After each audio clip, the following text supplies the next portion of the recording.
If you're a police officer and you beat a man to death, but he dies in the hospital later, can you get away with it by saying that it was the hospital's fault?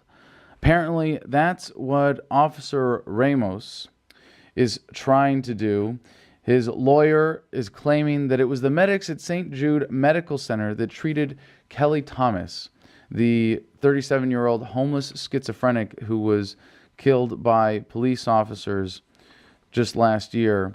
He's trying to claim that it wasn't his fault that Kelly Thomas died. It was the fact that he didn't get adequate medical attention. So let me just get this straight for you here. If I beat someone in such a way that it causes them to be about to die if they don't get medical attention, and then because the medical attention isn't there, then it's not my fault that they were killed. Right, okay. This is Officer Ramos of the Fullerton Police Department, and this is a case we covered when it happened last year on the TV show. And I'm really glad that we're able to do this follow-up now, thanks to Infowars.com. This happened in Fullerton, California, and they're just going to trial now. And it turns out that there is surveillance video camera footage of the attempt, or of the attack. The video begins with officers forcing an unlawful backpack search, a familiar tactic that is becoming a normality. Officer Ramos presents his request with the guise of wanting to get on with his day. Quote, "We just got to figure out your name so we can get out of here and go about our business. That's all."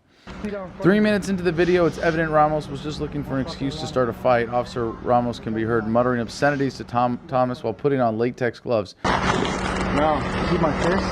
Yeah, what about him? There's this weird scene where the officer detains him and sits him down and says, "Now stick your feet out in front of you," as in extend your legs. "Now put your hands on your knees." And he has to lean back on this weird park bench to stick his feet out. And he's obviously confused. Put your hands on your fucking knees. Put your feet out in front of you. Well, which one is it, dude? Both. I can't do both. Well, you're gonna have to do it real quick. You can hear on the video him screaming, and I remember when we covered the report, you could hear, we reported that he was calling for his father, who was a former officer himself, and you can hear him screaming, "Dad, Dad," as he's getting beaten now by 6, 7 police officers that have come to the scene. There's a pool of blood on the ground from the beating. The officers that come, this is what really is sick about the police department here and the mentality of law enforcement in the United States, that when cops show up to respond to an altercation and it's a cop beating up a homeless man, trying to subdue him, and he does, to be fair, it does seem that he is forcibly resisting arrest, although at no point hostile towards the officers. But he says he's trying to get his hands behind his back, and there are, at this point, 3 or 4 officers already on top of him. And Officer Ramos is saying, "Get your hands behind your back, get your hands behind your back." And he says, okay, I'm sorry. And Kelly Thomas is apologizing over and over again, saying, I'm sorry. And there are 6 officers around him then while they're trying to get him handcuffed. And I can't tell from the video. It's impossible from the angle if they have him handcuffed or not at this point, but they're still beating him. And I don't care how strong someone is. If you're a police officer and you have 3 guys helping you out and you can't get a guy's hands behind his back to cuff him, and so you just keep beating the shit out of him until he's dead in a hospital, that doesn't really cut it. But the fact is that these officers that showed up didn't assess the situation beyond, oh, it's a cop beating someone else up, he must be a threat, let's help beat him up.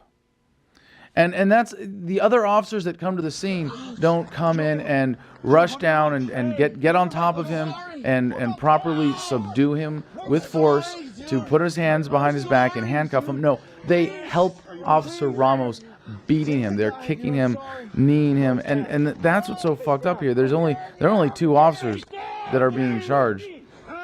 Officer Ramos and Ciccinelli. They also tasered him. multiple times tasered him, and they couldn't get him handcuffed, so they had to keep beating him. I mean, the idea of tasers is that you can cause someone without causing damage to drop to their knees, to give up resistance because of the overwhelming pain. And it works. I can tell you, I've been tasered. It might not be something that freaks you out or is overwhelming pain, but it's overwhelming enough that you can't really do anything else while you're being tasered. Except maybe scream and struggle spastically. So what happened? He was in a coma for 5 days before he died in a hospital.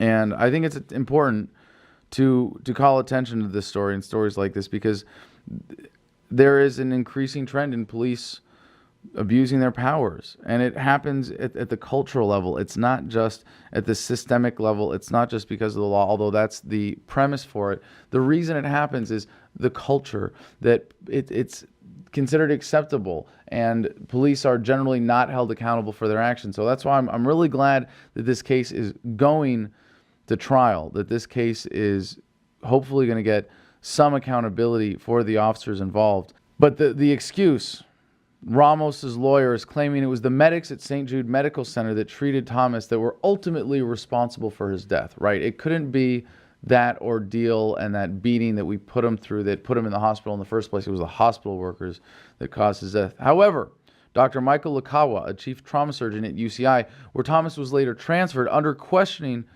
stated that St. Jude's did everything right. And he acknowledged that doctors at St. Jude's had informed him about the difficulty of inserting a breathing tube into Thomas's mouth necessary to deter low levels of oxygen in the blood. Although he testified prior to viewing the video, after seeing it, Lakawa could see why, under the weight of the officers on top of him, Thomas's brain was starving for oxygen. Fucking sick shit. We'll be following this, and I hope they throw the book at these cops, for lack of a better term to describe what I would want to see happen to them. I mean, really, what should have happened is that an armed citizen, if they had witnessed the entire proceeding, should have shot those cops while it was happening. Yeah. And I don't think that's going to happen. But really, in a just world, if there was someone there who was armed, who cared about justice, who wanted to save this man's life, those cops wouldn't be on trial after unpaid or paid leave, whatever it was they got for this incident. And they would have been shot right there. That would have been the end of it. And that would have been justice for Kelly Thomas, who might be alive today if the American culture of law enforcement was not one in which we abdicated our responsibility to look out for each other and provide for the public safety, and instead institutionalized this sick, perverse government that hires thugs to, well, control, kill, and beat us into submission rather than actually provide for the public safety.